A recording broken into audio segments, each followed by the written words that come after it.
박근혜가 뇌물 받은 사실을 확인했다고 밝혔습니다. 삼성과 이것저것 거래하는 가운데 받은 돈이라는 것입니다. 도합 220억 2,800만 원대입니다. 뇌물 받은 이익이 없다던 박근혜. 뭐라고 할까요? 이거 뇌물이 아니라 선물이에요. 라고 할까요? 사실관계를 다루는 특검의 수사 결과가 이러한데 헌법재판소가 판단하기는 한결 가벼워졌습니다. 서울 청와대 상공입니다. 대통령 권한대행 황교안 총리가 북한의 탄도미사일 발사 직후 청와대 지하 벙커에서 국가안전보장회의 상임위원회를 주재했습니다. 그러면서 사드 배치를 거듭 강조했습니다. 글쎄요, 사드 배치 사인을 보내면 북한이 반응해야 하는데 엉뚱하게도 중국만 반응하고 있으니 핀트가 딱딱 안 맞네. 국가정보원이 올해 1월부터 헌법재판소를 사찰해왔다. 이런 의혹이 제기됐지요. 더불어민주당 송영길 의원은 사찰 내용이 국가정보원의 우병우 라인을 통해서 청와대로 보고됐을 것이다. 이렇게 의심했습니다. CBS 라디오 김현정의 뉴스쇼에 나온 송영길 의원 인터뷰 들어보시죠.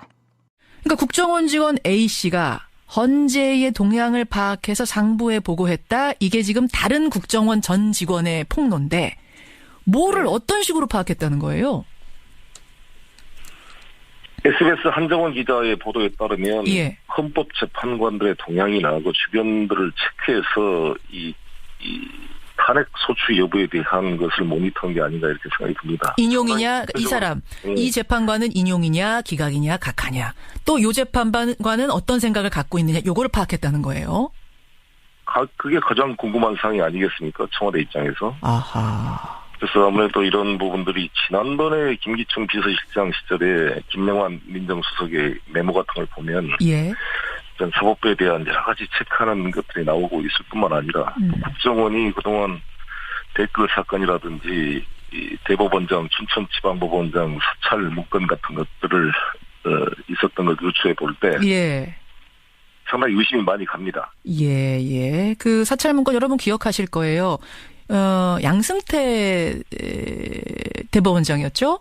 등산을 뭐 어떻게 다닌다. 뭐를 좋아한다. 뭐를 싫어한다. 네. 뭘 어떻게 했다. 뭐 이런 개인적인 정보를 다 취합해서 위에 보고했다는 요 사찰. 네. 근데 원래 국정원이라는 곳은 대공, 대테러 관련된 거 아니면 어떤 국내 정보도 수집 못하게 돼 있는 거죠. 그렇습니다. 이 예. 국정원법 제3조에 따라서 이게 금지되어 있습니다. 이건 분명한 사실 불법. 사드 배치를 둘러싼 중국의 보복 조치 예상 이런 것들을 좀 국정원이나 이런 데서 해야 되는 거 아닙니까? 그런 것은 전혀 예상도 하지 못하고. 예. 그럼 이게 사실이라면 이걸 파악해서 누구한테 보고했다고 그 라인을 어떻게 보세요? 글쎄, 그건 더 파악을 해봐야 되겠습니다만, 우병우 전 수석이 청와대와 밀착돼, 지금도 뭐, 박근혜 남자로 알려져 있는 분이고, 또 이분이 심어놓은 국정원 조직도 있는 거 아니겠어요? 어허. 아주 옛날에 추모 국장도 그렇고, 지금 최모 처장도 아주 친한 관계로 알려져 있고, 예. 수시로 통화한 것으로 알려져 있습니다. 예. 이 우병우라는 분이 수사를 받은 그런 상황에서도 검찰국장과 천여 차례 통화를 했다 그러고, 그렇죠. 김수남 검찰총장과도 수시로 통화를 했다 그러니까, 예. 대한민국에 자기를 수사하는 검찰의 총수와 수시로 통화할 수 있는 사람이 참 있을 수 있겠습니까? 자신을 수사하는 검찰의 총수와 통화가 가능한 사람, 수시로 가능한 사람이 있을 수 있겠느냐. 결국 지금 그 폭로한 전직 간부에 따르면 우병우 수석하고 친분이 있는 국정원의 고위 간부가 있고 그 고위 간부가 직접 A씨한테 이걸 사찰해라, 헌재 사찰해라, 동향 파악해라 이렇게 지시를 했다는 폭로거든요. 그럼 결국 그 라인 타고 또 청와대로 갔을 거라고 보시는 거군요. 그렇습니다. 그래서 저희 당은 오늘 오후에 우리 김병기 의원, 조홍천 의원, 신경민 의원, 이인영 의원 이렇게 네 분이 국회 정보위 위원입니다. 예. 우상 원내대표와 함께 예. 긴급 회의를 열어서 이에 대한 진상 조사를 할 생각입니다. 근데 이거를 이제 파악을 했어요. 어떤 재판관이 어떤 성향을 가지고 있고 어떤 쪽으로 지금 결론을 생각하고 있는가를 파악을 했다 하면은 그걸 어떻게 탄핵 심판에 이용한다는 거죠? 대통령이 직접 임명한 헌법재판관들이 있는 거 아니겠어요? 있죠. 세 분만 반대하면 기각될 수 있기 때문에 뭔가 같이 연결하려고 시도를 하지 않겠습니까? 물론 시도는 쉽지 않겠지만. 저는 어제도 우리 김문수 전 지사와 KBS 토론회를 했는데. 예. 기각을 확신을 하고 있어요. 그냥 분장실에서 이야기했을 때도. 김문수 지사가 이거 탄핵 기각될 거라고 확신하세요? 그렇게 한 분들이 많잖아요. 근데 분장실에서 서로 사적으로 이야기를 해도. 예. 무조건 기각될 거라 그래서 이분들이 뭔 정보를 알고 그러나 아니면 뭐 그냥 자신들의 희망사항 아닙니까? 희망사항을 말한 거겠죠. 근데 이런 혹시라도 이러한 이 공작들이 병행되고 있다고 한다면 심각한 문제가 아니겠습니까? 그럴 리가 없겠지만 이번 기회에 이러한 요소들을 차단하는 계기로 삼아야 된다 이렇게 생각합니다. 이영렬 서울중앙지검장이 우병우 전 민정수석에 대한 수사를 맡게 됐습니다. 그러나 이영렬 지검장은 지난해 10월 최순실의 태블릿 PC 보도가 나온 직후 우병우와 통화를 한 당사자인데요. 검찰 출신의 더불어민주당 금태섭 의원이 향후 검찰 수사의 방향에 대해서 진단했습니다.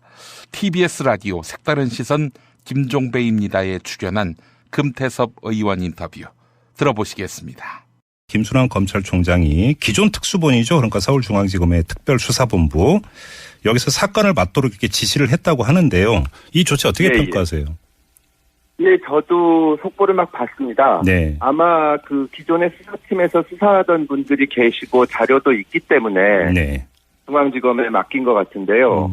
다만 지금 문제가 되는 것은 언론 보도로 많이 알려졌지만 이 아주 민감한 시기에 검찰총장이나 서울중앙지검장이 우병우 수석을 비롯해서 의심스러운 통화들을 많이 했거든요. 그러게요. 예, 그래서 이번에 수사를 하게 되면 이 내부적으로 수사 과정에서 무슨 문제가 없었는지 이런 부분도 이 수사가 되어야 될 것입니다. 검찰 내부에 대한 조사도 필요하다 이런 말씀이세요? 예, 그렇습니다. 근데 이게 지금 그 특수본에서 이 수사할 수 있을까요? 사실은 자기가 자기 수사를 한다는 것이 대단히 어려운데요. 문제는 이번에 특검이 많은 수사 성과를 냈는데 사실 특검의 사건이 가기 전에 검찰 특수본에서도 상당한 성과를 냈거든요. 지금 이제 대선이 가까워지고 정권 교체도 상당히 예상되고 있기 때문에 검찰에서 내부 수사라고 망설이거나 이제 덮는 모습을 보인다면 아마 다시 한번 특검에 갈 수도 있지 않나. 또요? 또 특검으로 간다고? 그 가능성은 있습니다. 왜냐하면은 그 검찰 수사가 특히 정치적인 사건에서 제대로 되려면 제3의 기관이 이 사건 기록을 다시 한번 검토할지 모른다는 예상이 되어야 됩니다. 그 대표적인 것이 특검이고 그래서 이번에 특검이 있기 전에 특수본이 상당한 성과를 낸 거거든요. 이번에 검찰에서 제대로 수사가 안 된다면 특히 내부에 비리가 있는데 수사가 제대로 안 된다면 그 부분에 대해서는 다시 특검을 해서라도 밝혀야 할 겁니다. 또 하나의 포인트가 우병우 전 민정수석에 대한 검찰 수사 아니겠습니까? 예, 그렇습니다. 제대로 될까요? 특검에서는 지금 재청구하면은 영장이 나올 거다 하고 이 부분을 자신 있어 하는데요. 두 가지 측면이 있습니다. 하나는 특검은 수사 범위가 제한돼 있기 때문에 지금 우병우 수석에 대해서 제기됐던 문제 중에서 개인 비리에 해당하는 것은 수사를 제대로 못했습니다. 이 부분에 대한 수사가 이루어질 거기 때문에 상당한 성과를 낼 수 있으리라고 보고요. 그 다음에 이제 그것과 관련해서 검찰 수사에 개입했다거나 여러 가지 직권을 남용한 부분이 있다면 그 부분에 대해서 검찰이 시간을 가지고 충분히 들여다볼 수 있다고 생각합니다. 지금 의원님이 말씀하신 것은 검찰 특별수사본부에서 의지가 있다는 전제하에서 하신 말씀이죠. 예, 그렇습니다. 근데 저도 사실은 지금 검찰 수뇌부나 이런 데 대해서 신뢰는 거의 없다는 게 저의 판단인데요. 그러나 상황 자체가 지금 한 번 특검이 있었지만 언제든지 또 특검이 있을 수 있고 그다음에 정권 교체기에 있기 때문에 검찰에서도 아마 그냥 예전처럼 회피하기는 어려울 것으로 봅니다. 대통령 박근혜 측 대리인단이 탄핵 심판을 기각해야 한다. 이렇게 주장하고 있습니다. 이에 대해 국민의당 김경진 의원은 국면 전환을 위해 박근혜 지지자들을 자극하는 것이다. 이렇게 분석했습니다.